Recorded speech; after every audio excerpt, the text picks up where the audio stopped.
तो बहुत बहुत स्वागत है आप सभी का मेरे YouTube चैनल पर। उत्तर प्रदेश के चुनाव के मद्देनजर प्रियंका गांधी जी की कुंडली का विवेचन करना एक बार और जरूरी हो गया है, क्योंकि पिछले 2 महीनों में प्रियंका गांधी जी ने उत्तर प्रदेश की राजनीति में काफी उथल पुथल कर दी है और प्रियंका गांधी जी का खुद का पॉपुलैरिटी का ग्राफ ऊपर की तरफ गया है। हालांकि प्रियंका गांधी जी की कुंडली का विश्लेषण मैं 2024 के मद्देनजर कर चुका हूं और उत्तर प्रदेश के चुनाव के मद्देनजर भी प्रियंका गांधी, योगी जी, अखिलेश यादव जी, मायावती जी, इन चारों का विश्लेषण मैं कर चुका हूं। उत्तर प्रदेश के विधानसभा चुनावों का विश्लेषण जो मैंने डाला था 3 पार्ट में, वो तीनों पार्ट आपको यहां एक ही वीडियो में मिल जाएंगे। लेकिन प्रियंका गांधी जी की कुंडली का विश्लेषण दोबारा करना पड़ रहा है, इसलिए कि अचानक प्रियंका गांधी जी का नाम उत्तर प्रदेश के मुख्यमंत्री के तौर पे भी उभरने लगा है और कई लोगों के प्रश्न आए हैं, कई लोग पूछ रहे हैं, सोशल मीडिया में भी पूछ रहे हैं, व्हाट्सएप पे मैसेज करके भी पूछ रहे हैं कि क्या प्रियंका गांधी जी उत्तर प्रदेश की मुख्यमंत्री बन सकती हैं। तो उसी का छोटा सा विश्लेषण मैं आपके सामने अभी रखूंगा। तो चलिए मैं आपको सीधे कुंडली पे लेकर चलता हूं। तो ये प्रियंका गांधी जी की कुंडली है। 12 जनवरी 1972 शाम 5:48 दिल्ली का जन्म है इनका और उत्तर प्रदेश चुनाव के परिप्रेक्ष्य में इस कुंडली का आकलन मैं कर रहा हूं। प्रियंका गांधी 2024 में प्रधानमंत्री बन पाएंगी या नहीं बन पाएंगी, इस पे मैंने सेपरेट वीडियो डाला हुआ है। इस वीडियो के डिस्क्रिप्शन में वो वीडियो आपको मिल भी जाएगा। लेकिन इस वक्त मैं इस कुंडली का आकलन उत्तर प्रदेश के चुनाव जो 2022 में विधानसभा के चुनाव होने वाले हैं उसके परिप्रेक्ष्य में करने जा रहा हूं और इसलिए करने जा रहा हूं कि पिछले कुछ दिनों में प्रियंका गांधी जी ने उत्तर प्रदेश की राजनीति में काफी उथल पुथल मचाकर रख दी है। तो इसके बाद उत्तर प्रदेश चुनाव के मद्देनजर प्रियंका गांधी जी की कुंडली का आकलन जरूरी हो जाता है। तो कई लोगों का ये प्रश्न भी आया और मीडिया में भी या सोशल मीडिया में भी ये प्रश्न उठ रहा है कि प्रियंका गांधी जी उत्तर प्रदेश की मुख्यमंत्री भी बन सकती है। तो उसी के परिप्रेक्ष्य में मेरा ये छोटा सा आकलन है और मैं टू दी पॉइंट आकलन करूंगा बिना इधर उधर की ज्यादा बात करते हुए। शुक्र की महादशा इनको 2003 से चल रही है जो 2023 तक चलेगी और तब तक उत्तर प्रदेश चुनाव निपट जाएगा। महत्वपूर्ण बिंदु जो है इस वक्त वो ये है कि शुक्र की महादशा में बुध की अंतर्दशा प्रियंका गांधी जी की चल रही है। बुध की अंतर्दशा 14 जुलाई 2019 से चल रही है जो 14 मई 2022 तक चलेगी। तो यानी बुध की अंतर्दशा में ही उत्तर प्रदेश का चुनाव निपट जाएगा। तो बुध ग्रह का आकलन अगर हम करें तो बुध का संबंध बना हुआ है 6ठे भाव से। बुध प्रथम भाव के लॉर्ड हैं, 4थे भाव के लॉर्ड हैं और चलित में बुध 6ठे भाव में बैठे हुए हैं। हालांकि बुध यहाँ D1 चार्ट में 7म भाव में है। लग्नेश बुध की अंतर्दशा वो भी D1 चार्ट में 7म भाव में बैठा होने की वजह से जनता के साथ इनका संबंध तो बनेगा।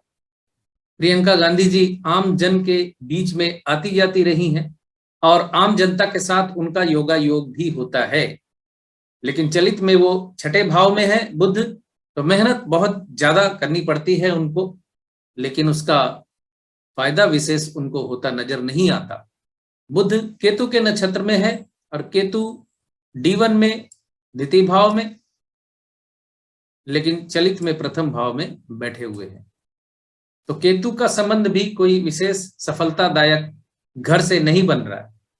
लेकिन बुध का जो सबलॉर्ड है जुपिटर है और जुपिटर 7म भाव और 10म भाव के लॉर्ड हैं।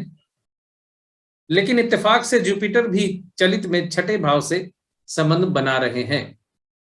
तो 10म भाव का संबंध बुध का बन तो रहा है, सत्ता से तो वो जुड़ी ही हुई है, और दसम भाव का मतलब है पद, मान सम्मान, प्रसिद्धि।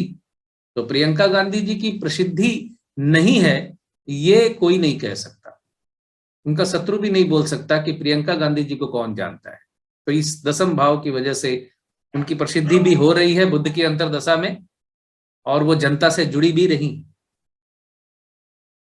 तो बुध की अंतर्दशा विशेष उत्साहजनक तो नहीं नजर आती उत्तर प्रदेश चुनाव के परिप्रेक्ष्य में, लेकिन छोटा सा प्रत्यांतर है इसमें। वो छोटा सा प्रत्यांतर शनि देव का है, जो 1 दिसंबर 2021 से शुरू होगा और 14 मई 2022 तक चलेगा। शनि का ये प्रत्यांतर उन्हें अनएक्सपेक्टेड सक्सेस दिला देगा, लेकिन आप इस अनएक्सपेक्टेड सक्सेस को ये ना समझ ले कि वो मुख्यमंत्री बन जाएंगी वहां की। शनि मिथुन लग्न के जातकों के लिए अष्टमेश और नवमेश होते हैं, और शनि यहाँ D1 चार्ट में बैठे हुए हैं द्वादश भाव में, लेकिन चलित में शनि देव बैठे हुए हैं एकादश में। तो अष्टमेश का एकादश में बैठना एंसेस्ट्रल प्राप्ति का योग बनाता है। तो यहां फलादेश की दृष्टि से मैं सिर्फ इतना कहना चाहूंगा कि उत्तर प्रदेश के चुनाव में प्रियंका गांधी जी कांग्रेस में थोड़ी सी जान डाल देंगी। कुछ सीटें बढ़ जाने के योग बनते हैं। कुछ इसलिए कह रहा हूं कि शनिदेव वक्री हैं, और वक्री शनि बहुत बढ़िया फल नहीं करते। मेहनत वो जितनी करेंगी उतना फल उन्हें मिलता हुआ नजर नहीं आ रहा। लेकिन शनि का ये प्रत्यांतर प्रियंका गांधी जी के लिए उत्तर प्रदेश चुनाव के मद्देनजर महत्वपूर्ण हो रहा है, और कांग्रेस की सीटें कुछ बढ़ने के योग बन रहे हैं। लेकिन मुझे नहीं लगता कि ये किंग मेकर की भूमिका में वहां आ पाएंगी।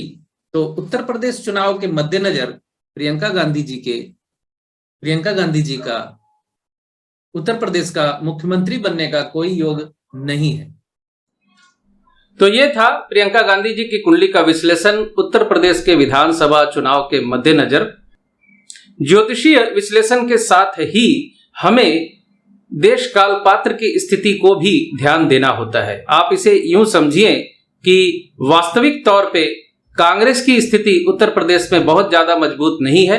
प्रियंका गांधी जी ने व्यक्तिगत तौर पे उत्तर प्रदेश की राजनीति में उथल पुथल जरूर मचाई है, लेकिन प्रियंका गांधी जी ने कांग्रेस के संगठन को मजबूत करने के लिए कोई भी ठोस कदम नहीं उठाया है।